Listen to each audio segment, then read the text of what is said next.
Espace TV, le 22h.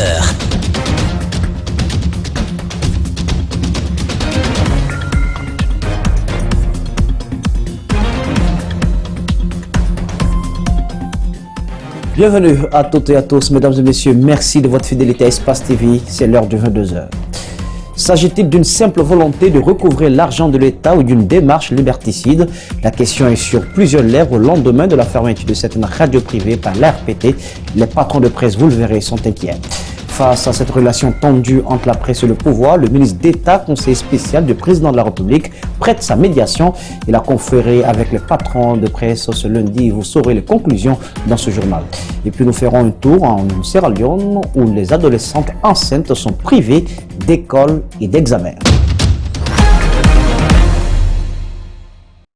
C'est donc à la surprise générale que certaines radios privées, notamment Djigui FM, Évasion FM, Sabari et Gangan FM, ont été fermées par l'autorité de régulation des postes et télécommunications. Il leur est reproché le non-paiement des redevances annuelles à l'État guinéen et le non-renouvellement des licences pour certaines radios. Une situation qui suscite de vives réactions au sein de la corporation. Al-Seli Bari, Aboubakar Sori Kamara ont fait un tour à Djigui FM et à la radio Gangan. Djigui FM, 10h. Pas d'émission, ni journaliste. Seule une note à la porte intimant à la radio de fermer jusqu'au paiement de la redevance. 260 millions de francs guinéens, un montant dont la radio aurait dû soucier à s'acquitter en raison de nombreuses difficultés qu'elle enregistre. Il y a la masse salariale à honorer, il y a les équipements et qu'il faut peut-être soit acheter ou bien renouveler. Ensuite, il y a les factures de l'électricité parce que les gens vont dire il y a le courant, mais s'il y a le courant, il faut payer aussi les factures. Cette somme aurait pu être payée bien avant, indique le directeur général de Djigui FM. L'Union des radios et télévisions libres de Guinée avait entamé les négociations avec la haute autorité de la communication pour un échange de services en vue de compenser les redevances. Devant les faits accomplis, la radio propose de payer par tranche. Je vais adresser une lettre de renouvellement, de demande de renouvellement de la licence d'exploitation au nom de la radio. Également, solliciter auprès de l'ARPT un nouvel échéancier de paiement pour nous permettre à la fin de chaque mois qu'on puisse payer une certaine somme. Un tour à Gangan FM, elle aussi fermée. Une décision surprenante au dire du rédacteur en chef. Il parle d'une mise en exécution des menaces du président de la République. Avec tout ce qui s'est passé ces derniers temps, les rapports de force entre le pouvoir, le chef de l'État et la presse, donc vous avez vu beaucoup de tentatives de fermeture des radios et finalement ils ont dit qu'il faut chercher un prétexte. Ce prétexte n'était autre chose que d'évoquer le cas des redevances. La redevance de Gangan FM est estimée à 120 millions de francs guinéens. Ici aussi, même solution. On va leur soumettre, nous aussi, à notre tour, un plan de paiement. On va payer par tranche. C'est ce qu'on va faire. S'ils acceptent, on saura désormais est-ce que là, c'est la réelle volonté de faire taire les journalistes ou c'était une question de redevance. Évasion, Sabari FM et d'autres médias se trouvent dans l'œil du cyclone. Et pour permettre de normaliser les relations entre la presse et le gouvernement, une rencontre était très attendue ce lundi et elle a eu lieu. Le ministre d'État, conseiller spécial du président Alpha Condé, journaliste lui-même de profession, a rencontré les responsables des associations de presse. Il s'agissait pour Thibou Kamara de réaffirmer l'importance de la liberté de la presse dans la construction d'un État démocratique et de trouver le juste milieu pour que cette liberté s'exerce dans le respect de la légalité. Cette concertation a permis de faire des approches de solutions pour le paiement des redevances annuelles que les entreprises de presse doivent à l'État. Mariam Fodé Kamara, Amara Alex Silla. Depuis lundi, des radios sont fermées pour non-paiement des redevances annuelles à l'État. C'est compte tenu de cette situation que Thibou Kamara, ministre conseiller auprès du chef de l'État, a rencontré les responsables des associations de médias. C'est tout à fait normal. Lorsqu'entre partenaires, il y a des incompréhensions, des malentendus, que l'on puisse rencontrer et discuter. Parce que nous sommes convaincus de la vertu du dialogue. Les débats ont été longs et houleux, mais en fin de compte, la compréhension a prévalu. Les relations entre la presse privée et le pouvoir sont tendues ces derniers temps. Une déclaration faite à séance tenante a dépeint toute cette crise. Des préoccupations concernant des médias privés y ont été également mentionnées. 1. L'attribution des agréments. 2. Les paiements des redevances. 3. Le renouvellement ou l'obtention des licences. 4. L'immatriculation du personnel des médias à la Caisse nationale de sécurité sociale et les contrats de travail. 5. Le paiement des impôts. Les responsables des associations de presse ont lancé un appel à tous les membres à prendre toutes les dispositions afin de se conformer au texte de loi régissant la presse guinéenne. Ils ont ensuite fait des recommandations. Les radios et organes d'information qui ne disposent pas d'un agrément soient interdits. Les radios et organes d'information qui ne disposent pas de licence soient interdits. Les radios et organes d'information qui disposent d'un agrément n'ayant pas bénéficié de licence puissent disposer de leur licence. Les associations de presse ont demandé l'implication personnelle du chef de l'État pour la réouverture des radios fermées et aussi pour mettre fin à la campagne de fermeture des radios. Une assemblée générale est prévue ce mercredi à la Maison de la Presse avec les journalistes pour partager les recommandations issues de la réunion de concertation. Les députés ont voté à l'unanimité le budget de la loi des finances 2018. Dans le volet recettes, il est prévu plus de 21 000 milliards par rapport à 2017. Explication Djibrilba Abdoulaye Kamara. Les avis, quoique divergents au cours des travaux de la session budgétaire démarrée il y a quelques jours, nombre des élus ont estimé que le budget approuvé tient compte des réalités du plan national de développement économique et social. Ça, c'est vraiment un travail collégial, c'est une synergie d'action. Nous félicitons tous les députés, nous félicitons tous les cadres techniques de l'administration guinéenne. Nous avons fait suffisamment d'observations sur les insuffisances du budget, mais nous avons voulu donner une chance encore à la Guinée. Le budget de l'année suivante, dans sa partie recettes, s'élève à plus de 21 000 milliards de francs guinéens, alors que celui de 2017 était de 15 000 milliards, soit une augmentation de près de 6 000 milliards. Ce projet de loi de finances initiale 2018 renferme donc des particularités par rapport aux précédents précises, les uns et les autres. Et cela est très important pour nous à l'Alliance républicaine, parce que nous avons besoin de voir très clair dans beaucoup de dossiers qui se trouvent dans les administrations, et on va parvenir maintenant. L'orientation budgétaire, l'absence constatée de quelques ministres à l'Assemblée sont entre autres les mauvais souvenirs de certains députés, parfois soulagés. Ensuite, je pense qu'il y a eu assez de flottement dans la discussion des dossiers, puisque les ministres étaient pour la plupart absents.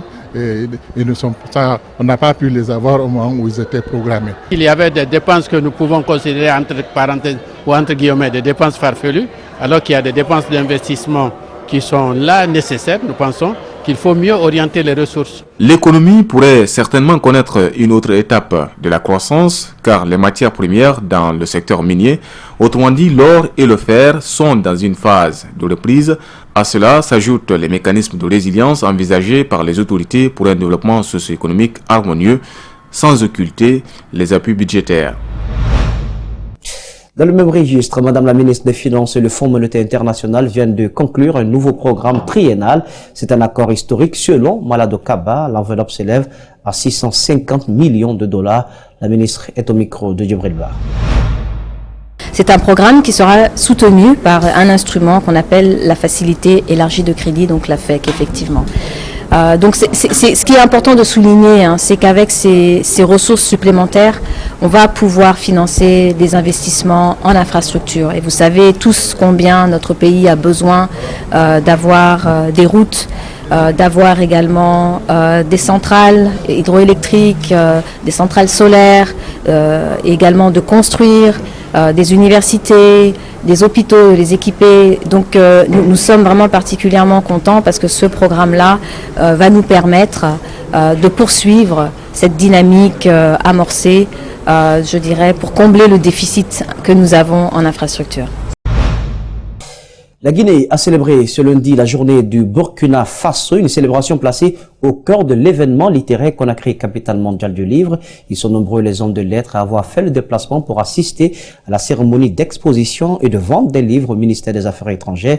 Un homme a été mis au centre de cette journée. Cet homme, c'est Joseph Kizerbo, homme de lettres et grand historien. Mohamed Valektoré, Mohamed Al-Hussein Kamara. La Guinée, à l'instar des autres pays d'Afrique, a célébré la journée du Burkina Faso.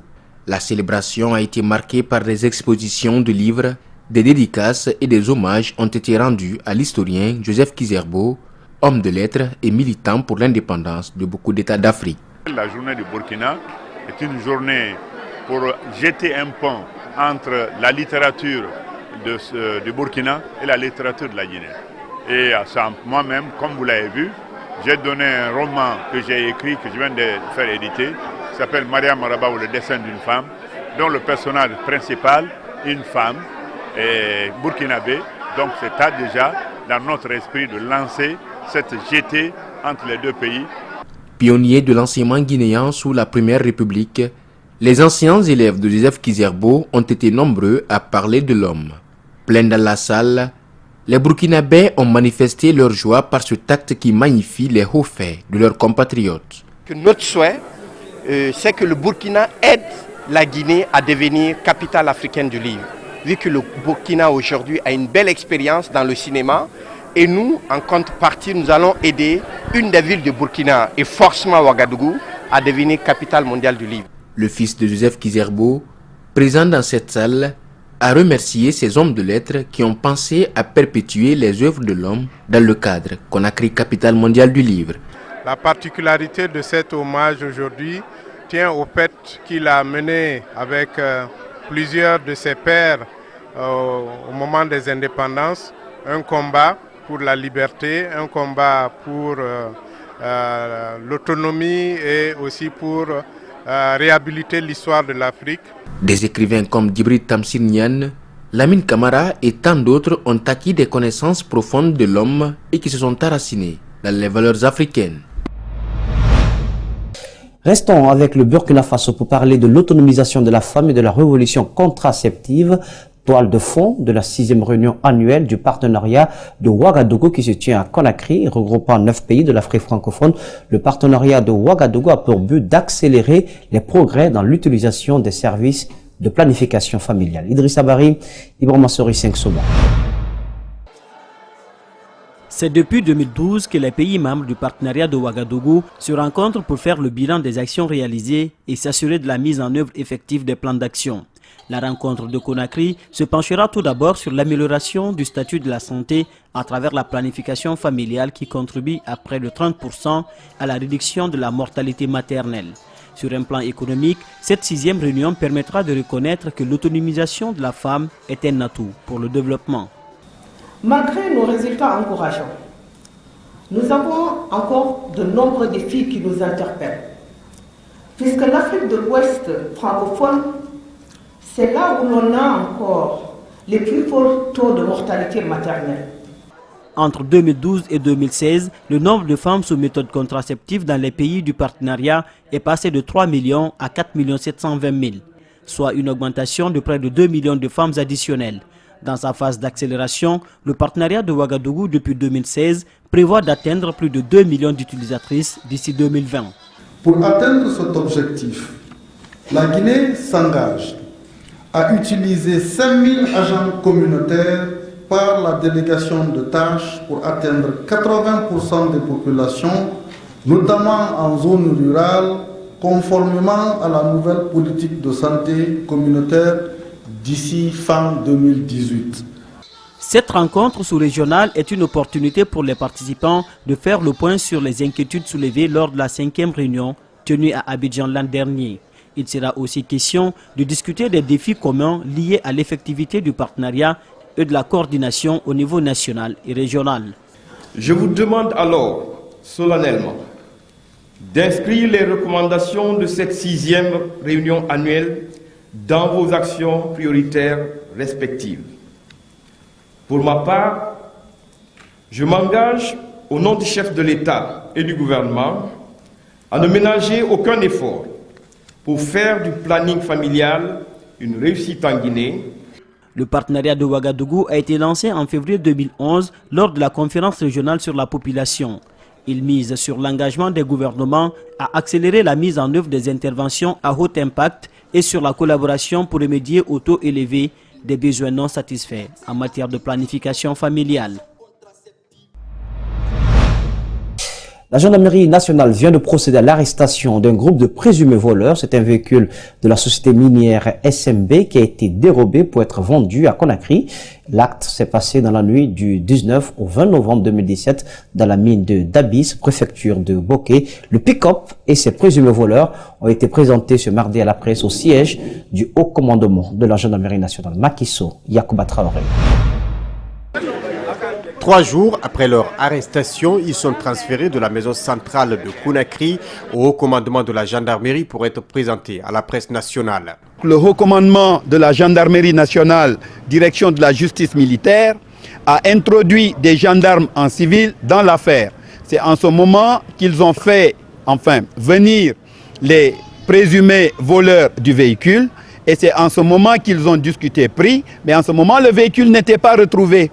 C'est au moment de l'achat qu'ils ont fait sortir le véhicule qui était stationné dans une cour au kilomètre 36. Ce qui nous a permis, nous gendarmes, de mettre le grappin sur les présumés voleurs du véhicule. Et on a remonté la filière. C'est en ce moment qu'on a retrouvé le chauffeur dans la dite société au niveau de Boké. Ibrahima Sorioula, le chauffeur du pick-up qui aurait fait sortir le véhicule en complicité avec Tierno Boubakarba, en peu de mots, il relate les faits. Le chauffeur titulaire SMB, c'est moi qui ai fait sortir le véhicule à donner à Tierno. Pourquoi? Pour les vendre. Tu travailles là-bas? Oui, je suis chauffeur titulaire. C'est ça. C'est bon, mec, c'est bien. Est-ce que tu savais quand il t'a donné que c'était un véhicule volé? Comment t'appelles-tu d'abord? Toutes les enquêtes sont parties de l'escadron mobile de Boké. C'est un colonel qui dirige les opérations. Colonel Fouda Bouakar Silla, commandant de la gendarmerie régionale de Boké. Il a enlevé le véhicule à la mine de Katougouma, plus précisément sur le plateau de Dabis. Il a sorti jusqu'au niveau de Kolabouin.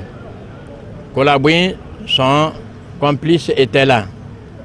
Il a mis à sa disposition, qui a acheminé le véhicule malgré les recherches, malgré les multiples topos montés. Il a réussi à sortir le véhicule jusqu'à Conakry, en changeant la plaque d'immatriculation. Le dit véhicule était matriculé IT 1375. 1337, c'est ça. Donc ils avaient mis, au premier, on nous disait que c'était un EP qui était mis là-dessus.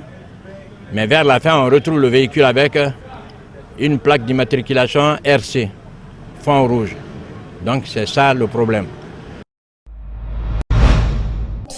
Cela fait 100 jours qu'il est à la tête du ministère des Sports et du Patrimoine historique et c'est une règle non écrite qu'une fois ce cap franchi, le gouvernement fasse une revue des jalons qu'il a posés. C'est à cet exercice que le ministre Bantamasso s'est prêté lundi dernier en conférant avec la presse nationale sur les réformes engagées et les perspectives de son ministère. Moussa Kamposoma, Mohamed Bangoura y était pour vous.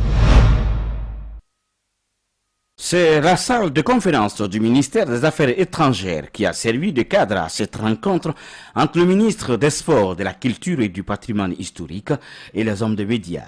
Des résultats ont été obtenus durant ces 100 jours grâce aux efforts des cadres du département sur tous les plans. Si j'ai réussi à faire des résultats, ou si nous avons réussi à faire des résultats dans 100 jours, parce que nous avons travaillé en équipe. Parlant des sports, le ministre s'est félicité de la participation des équipes nationales aux phases éliminatoires des compétitions africaines et mondiales. Il a également cité l'organisation des Jeux du Fouta, le démarrage des travaux de construction du terrain de proximité de Kanka, Morufindia Diabaté dans le bilan. En ce qui concerne l'année 2018, le stade du 28 septembre sera renouvelé. Le stade Cabinet Kouyaté de Matoto changera de visage et les primes de qualification des équipes de football vont augmenter. Les primes de qualification pour les quarts de finale, c'était par joueur et par encadreur, c'était $5 000. Aujourd'hui, nous passons de 5 000 à 10 000 $. Les primes de qualification pour les demi-finales, c'était 10 000. Nous passons de 10 000 à 15 000 $. Pour les phases finales, si les équipes guinéennes se qualifiaient pour les phases finales, de 15 000, nous passons à 20 000 $. Sous la houlette des productions Tidjane World Music, l'artiste international français Booba se produira à Conakry le samedi 16 décembre 2017 au stade du 28 septembre. Toutes les dispositions sont prises pour la réussite de ce concert tant entendu. Il s'agit tout de même de l'une des plus grosses affiches de cette fin d'année. À cette occasion, 22 prix seront décernés aux anciennes gloires du football guinéen, histoire de leur rendre hommage. L'annonce a été faite par Tidjane Souma au cours d'un point de presse animé à l'hôtel Palme Camayen. Compte rendu Paul Toukara, Mohamed Bangoura. Le concert s'inscrit dans la suite du programme annuel des productions Tidjane World Music. Il y a 6 mois, un premier contrat a été signé avec la structure de Booba pour se produire le 7 octobre passé au stade de Nongo. Mais plusieurs facteurs ont concouru au report et à la délocalisation de ce concert. Le PDG des productions Tidjane World Music justifie le choix du stade du 28 septembre de Conakry. Stade qui a une longue histoire dans les années d'indépendance. Aujourd'hui, le sport a pris place là. La culture vient de frapper à la porte. Et puisque nous sommes les premiers à rentrer, il faudra donner un bon souvenir pour permettre aux autres d'y revenir. Toutes les dispositions sont prises pour la réussite de ce dernier concert annuel de production Tidjane World Music. Une vaste campagne d'information est organisée auprès des autorités locales, des propriétaires de magasins aux alentours du stade du 28 septembre pour la tenue de ce concert. Nous, on est techniciens, mais en même temps on est sociologues. On est allé voir les chefs de quartier. On est allé voir les voisins, on est allé voir toutes les boutiques à côté. On est allé voir les gérants de tous les lieux, les quartiers, les familles, de famille en famille. Et sensibiliser pour leur dire qu'un événement international d'envergure arrive. Vous savez, quand quelqu'un est associé, il est averti, il va t'aider. Le concept Foot Concert consiste à rendre hommage aux anciennes gloires du football qui ont servi le pays à une époque de leur vie. Au cours de ce concert géant, 22 prix symboliques et satisfaits seront décernés à 2 générations, de la génération Chérif Souleymane à celle d'Aboubacar Titi Camara. Nous avons conçu le concept Foot Concert pour dire au monde du football que nous, on est venus en solidarité avec eux. Nous allons faire une cérémonie spéciale de distinction des gloires de notre football. Nous, on les appelle ça les légendes du football guinéen. L'artiste Booba est attendu à Conakry ce vendredi 15 décembre à 17 h avec une délégation de 10 personnes pour un concert géant prévu le samedi 16 décembre. Voilà, mesdames et messieurs, c'est cet élément qui met fin à cette édition d'information. Au cadrage pour vous, Ibrahima Souri Camara était présent. À la régie, Nalaï, Lamine CDB, le tout sous la supervision technique d'Ali Kabe de Francis Collier. L'info, ne l'oubliez pas, c'est aussi sur espacetvguinée.info. Merci de votre aimable attention. Passez une excellente soirée en compagnie des programmes d'Espace TV. Regardons mieux.